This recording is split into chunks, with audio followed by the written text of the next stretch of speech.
ತ್ಯಾಗಗೈದು ಬಾಹ್ಯಾಂತರ್ಯ ಪರಿಗ್ರಹಗಳನ್ನು ತೊಡಗಿ ಚಿಂತನೆಯಲ್ಲಿ ಕುಳಿತಾಗ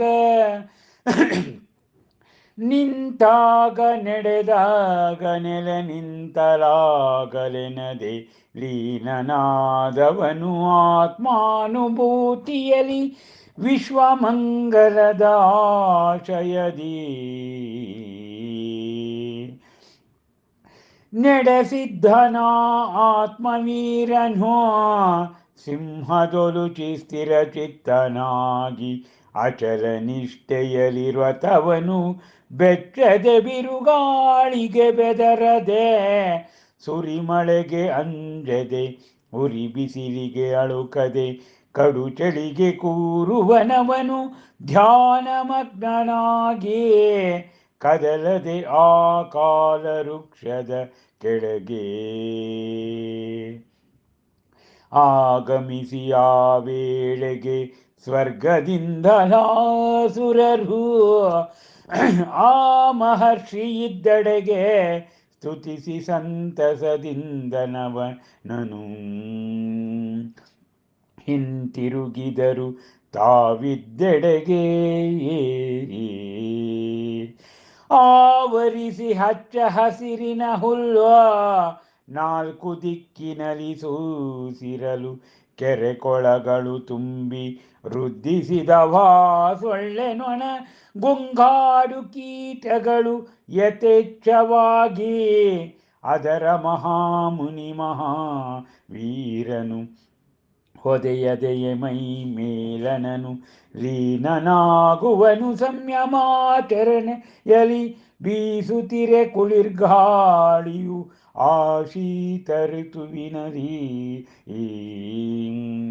ಬಲು ಅಸಂಭವವೆನಿಸಿತ್ತು ಪಶು ಪಕ್ಷಿಗಳಿಗೆ ಹೊರಬರಲು ತಾವಿದ್ದ ಸ್ಥಳದಿಂದಲೇ ಆ ಹೀಗೆ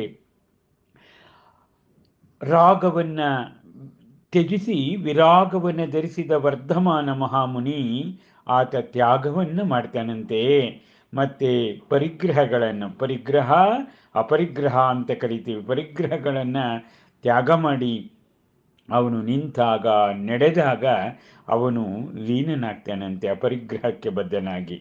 ಹಾಗೆ ಆತ್ಮಾನುಭೂತಿ ವಿಶ್ವಮಂಗಳದ ಆಶಯವನ್ನು ಆ ವರ್ಧಮಾನ ಮಹಾಮುನಿ ಹೊಂತನಂತೆ.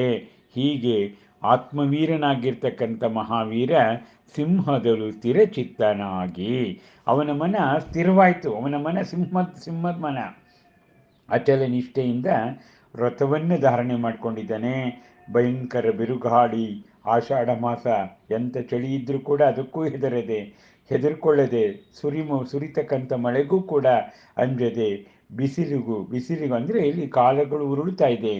ಮಳೆಗಾಲ, ಬೇಸಿಗೆ ಕಾಲ, ಚಳಿಗಾಲ, ಆ ಎಲ್ಲ ಕಾಲಗಳಿಗೂ ಕೂಡ ಆತ ಸೆಡ್ಡು ಹೊಡೆದು ಧ್ಯಾನಮಗ್ನನಾಗಿ ಆ ಕಾಲವೃಕ್ಷದ ಕೆಳಗೆ ಕುಳಿತಿದ್ದಾನಂತೆ ವರ್ಧಮಾನ ಮಹಾಮುನಿ. ಈ ದಿಸೆಯಲ್ಲಿ ಧ್ಯಾನಮಗ್ನನಾಗಿರ್ತಕ್ಕಂಥ ವರ್ಧಮಾನ ಮಹಾಮುನಿಯನ್ನು ನೋಡಲಿಕ್ಕೆ ಆಗಸದಿಂದ ಸುರರೂ ಕೂಡ ಬಂದು ಆ ದಿಗಂಬರ ಮುನಿಯನ್ನು ಸ್ತುತಿ ಮಾಡಿ ಸಂತಸದಿಂದ ತಾವೂ ಕೂಡ ಹೋಗ್ತಾರಂತೆ. ಹೀಗಿರುವಾಗ ಆ ವರ್ಧಮಾನ ಮಹಾವೀರನು ಆಸೀನನಾಗಿರ್ತಕ್ಕಂಥ ಆ ವೃಕ್ಷದ ಎಡ ಬಲ ಮುಂದುಗಡೆ 4 ದಿಕ್ಕಿನಲ್ಲಿ ಹಚ್ಚ ಹಸಿರು ಉಂಟಾಗಿದೆ. ಕೆರೆ ಕೊಳಗಳೆಲ್ಲವೂ ಕೂಡ ತುಂಬಿಕೊಂಡಿದ್ದಾವೆ. ಮತ್ತು ಸೊಳ್ಳೆ, ನೊಣ, ಗುಂಗಾಡು ಕೀಟಗಳು ಯಥೇಚ್ಛವಾಗಿ ಅಲ್ಲಿ ಸಂಚರಿಸ್ತಾ ಇದ್ದಾವೆ. ಆದರೂ ಕೂಡ ವೀರ ಮಹಾಮುನಿ ಯಾವ ಒಂದು ವಸ್ತ್ರವನ್ನು ಕೂಡ ಹರಿಯದೆ ವಸ್ತ್ರ ಸಂಹಿತೆ ಆತ ದಿಗಂಬರನಾಗಿ ಕುಳಿತುಕೊಂಡಿದ್ದಾನೆ. ಸಂಯಮದ ಆಚರಣೆಗೆ ಬದ್ಧನಾಗಿದ್ದಾನೆ.